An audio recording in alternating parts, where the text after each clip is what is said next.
Kalau Anda mengatakan bahwa sholawat nariyah itu syirik, berarti Anda menuduh banyak ulama yang terjerumus dalam kesyirikan.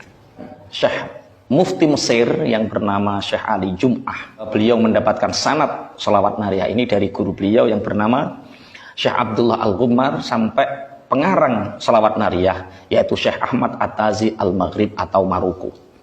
Jadi intinya sholawat nariyah itu sholawat yang dikarang oleh ulama Maghrib, ulama Maroko yang sangat masyhur ketauhidannya.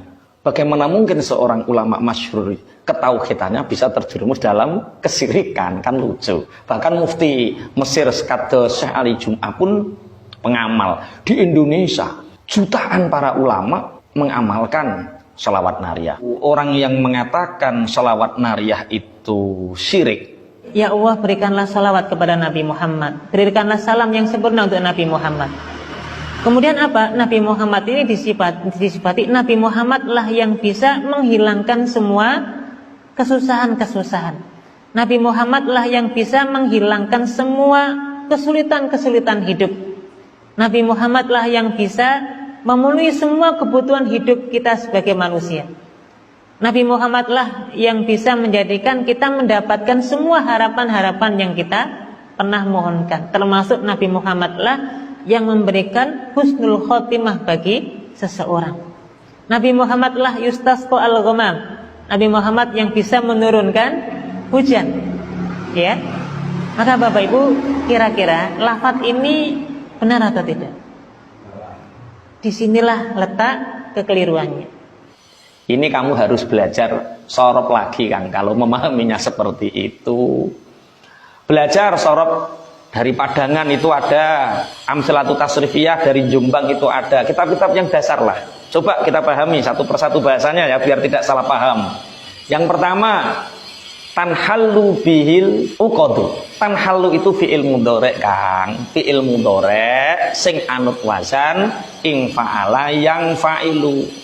Inhalla yang halu lah, wazan infa'ala itu punya faedah limutawa'atil fi'li, punya faedah dampak dari sebuah pekerjaan yang sudah terjadi. Contoh, kalau ada lafaz tanhallu bihil uqadu, tak contohkan, halallahul uqada, Allah melepaskan ikatan-ikatan, santet-santet, Allah yang melepaskan, fanhalat, maka terlepaslah ikatan itu. Jadi kalau ada wazan infa'ala itu faedahnya mutawa'ah.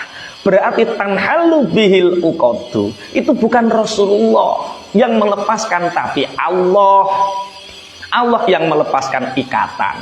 Adapun bihi itu sebagai huruf tawassul, penyambung, paham enggak? Berarti yang melepaskan adalah Allah, Rasulullah adalah tawassul, bukan pelaku subjek.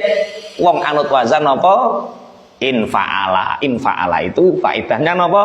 Faedahnya limutawa'atil fi'li. Jadi asalnya halallahul uqada fanhalat, akhirnya terus diredaksikan tanhallu bihil uqadu. Syekh Ahmad At-Tazi itu orang alim dari Maroko, alim tauhid, alim lughat. Nggak mungkin meredaksikan Rasulullah yang nggak mungkin. Makanya wazannya pakai apa? In fa'ala. Kemudian watang fariju bihil kurobu.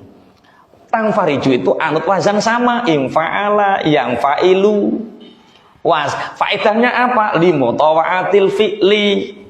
Kalau limutawa'atil fi'li itu berarti yang melepaskan kesulitan itu bukan Rasulullah, tapi Allah sebagai khalik, Rasulullah sebagai makhluk yang dimuliakan, yang disebut dengan wasilah.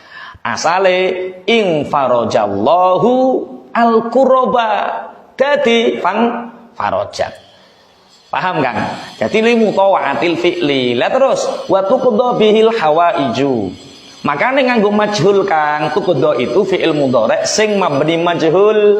Mabni majhul itu fa'ilnya dirahasiakan, disamarkan. Kenapa fa'ilnya disamarkan? Karena sudah sangat maklum bahwa yang bisa mengabulkan hajat-hajat itu adalah Allah. Fi'il-fi'il yang dimabnikan majhul itu karena sangat maklum siapa subjeknya.